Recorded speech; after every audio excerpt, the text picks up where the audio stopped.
This is week 173 of Russia's full-scale invasion of Ukraine. I'm Belokur, reporting to you from Kyiv, and I'll be taking you through the top stories from Ukraine this week.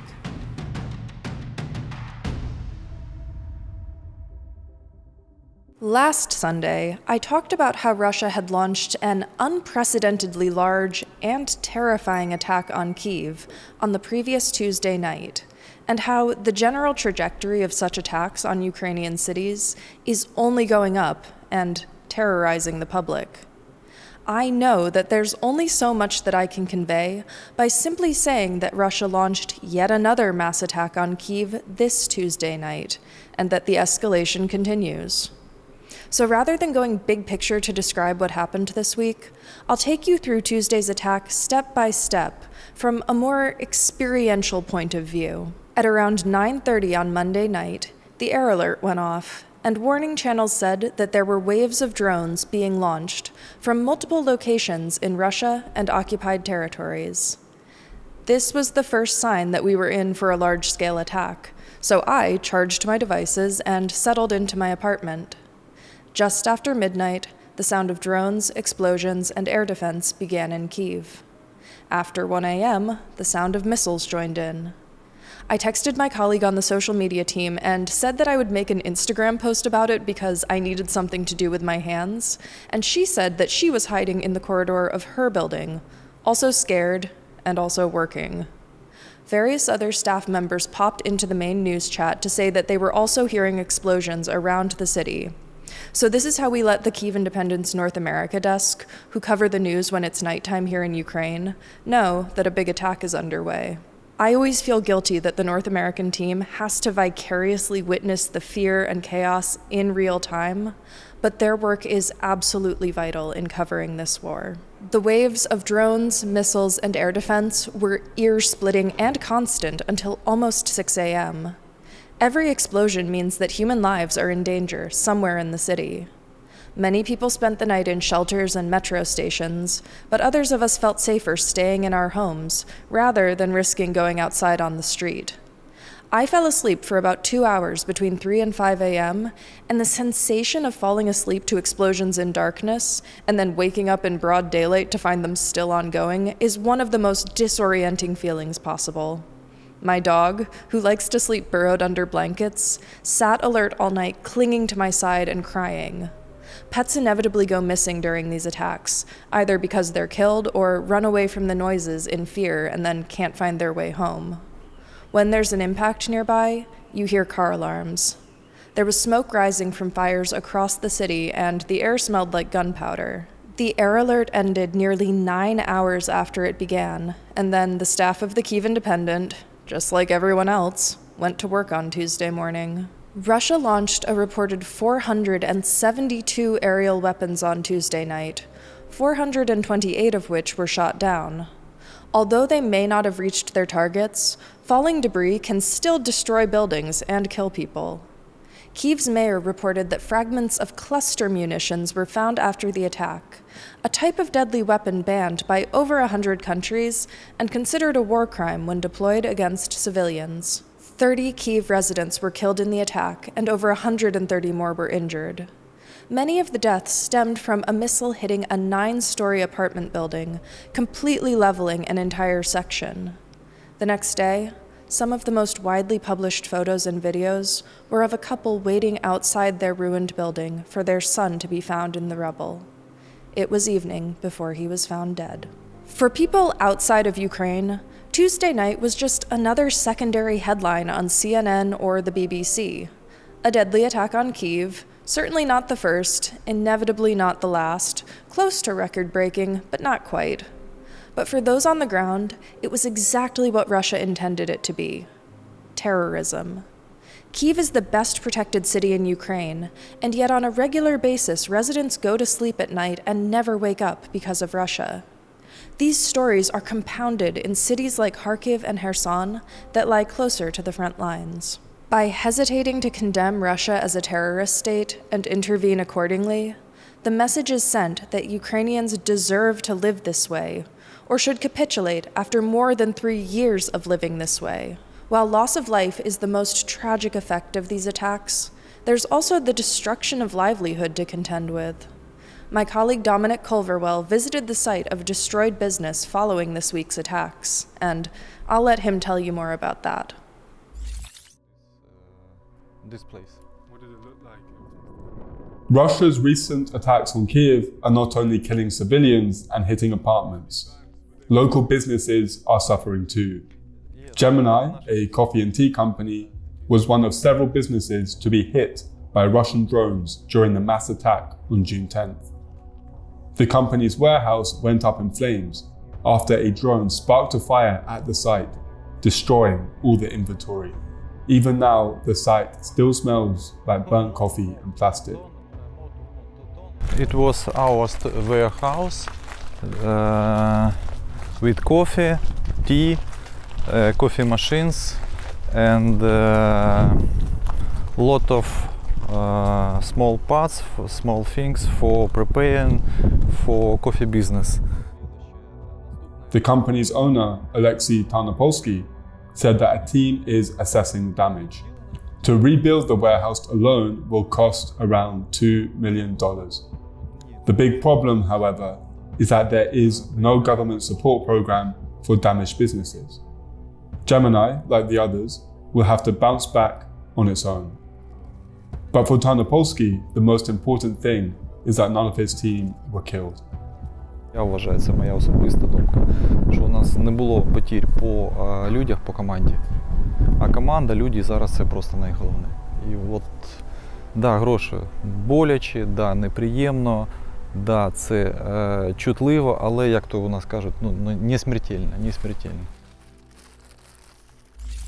The attack took place on the eve of the G7 summit in Alberta, Canada, something that Russia was well aware of when it launched it. The summit, held in Kananaskis for the first time since 2002, when it was known as the G8 summit, saw some gains for Ukraine. Canada announced a $2 billion Canadian aid package, and the UK announced new sanctions on Russia's so-called shadow fleet. The event was defined, however, not by joint support for Ukraine or joint agreement on any other issue, but by the fact that US President Donald Trump left early. Although he was slated to meet with Ukrainian President Volodymyr Zelensky in the pair's third in-person meeting since Trump resumed office, Trump's departure occurred hours before Zelensky arrived. As such, Ukraine's main objective at the summit remained unfulfilled, a disappointing follow-up to a tragic night. So, why did Trump leave early? We're gonna have to start a new segment to give you the full picture on that. At the Kyiv Independent, we're funded by our readers, or in some cases, our viewers, who donate as little as $5 a month to help us keep the lights on and keep bringing you news from Ukraine. We don't have paywalls or billionaire owners. We rely on our community. We reached our spring campaign goal just the week before last, which means that we are now a community 20,000 plus members strong. If you'd like to join and support the future of independent journalism in Ukraine, there will be a link to our membership page in the description below.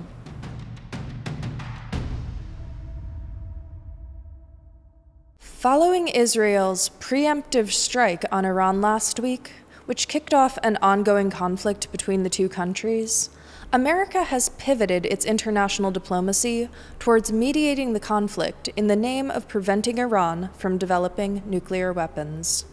Trump's departure from the G7 conference was said to be in the name of urgent business relating to this conflict.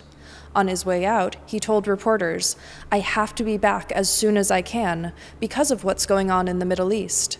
I have to be back early for obvious reasons." Although, what exactly he was referring to was not clear at the time. Aside from the leader of Ukraine's most powerful ally, dipping out on what was supposed to be an extremely important day for US-Ukrainian relations, there are several other ways that the burgeoning war in the Middle East may affect Russia's war in Ukraine. For starters, global oil prices have soared in the wake of Israel striking Iranian oil fields, with Russia's own economy minister saying on Thursday that the country is on the verge of a recession. The subsequent boost to the Russian oil market may provide Moscow with better footing to continue its war. On the other hand, Israel also struck Iranian manufacturers that supply drones and missiles to Russia, which theoretically could deal a blow to Russia's weapons stocks, but likely only in a limited capacity. Experts say that Russia has moved a substantial enough part of the manufacturing to its own territory, meaning that it's not reliant on Iran. The biggest questions for Russia and Ukraine hinge on the reshaped priorities of allies when it comes to military aid and diplomacy. Last week I mentioned that shipments of American weapons earmarked for Ukraine were being diverted to the Middle East, with the future of aid to Ukraine in question as American foreign military interests enter a new state of flux. Axios reported on Tuesday, after Trump's departure from the G7, that the U.S. is considering direct military action against Iran, unless they surrender promptly. Somewhat ironically, Russia has joined the fray and volunteered itself as a diplomatic mediator in the conflict, saying that Israel's strikes on Iranian nuclear infrastructure create the conditions for catastrophe. I'd like to quickly remind everyone that on Valentine's Day of this year, Russia flew a drone into the sarcophagus covering the melted reactor of the Chernobyl nuclear power plant, which still isn't fully repaired, so it's a bit rich of them to wring their hands over the risk of triggering nuclear disaster. The Kremlin itself reported that Israel was reluctant to accept Moscow's help in mediating the conflict, a self-flattering way of saying that the offer was declined. Trump claimed that he held a phone call with Russian President Vladimir Putin on Tuesday, in which Putin once again offered to help mediate the conflict in the Middle East, to which Trump said he replied, "Do me a favor, Vladimir, mediate your own." This alleged phone call between Trump and Putin wasn't announced beforehand or reported on that day, and I say alleged because the Kremlin denies that it ever happened. Putin's spokesperson Dmitry Peskov claimed that Trump was speaking figuratively and implied that Trump's loose sense of time made it seem like there had been a phone call on Tuesday, when really he was referring to an unspecified previous one.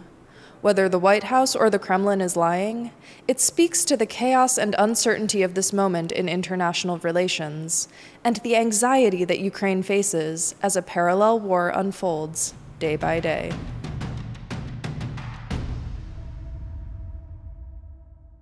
Disturbing images began circulating on social media this month of an anonymous Ukrainian prisoner of war, known only as Andriy, who returned from Russian captivity bearing horrific marks on his body. On one side of his torso, someone had branded the Russian words Slava Rossii, or Glory to Russia, as well as the letter Z that has become the primary propaganda emblem of Russia's invasion of Ukraine, similar in function to the swastika used by Nazi Germany. 95% of freed Ukrainian POWs report being tortured in captivity. Beatings, mock executions, threats of rape, and starvation are all too common in stories of survivors.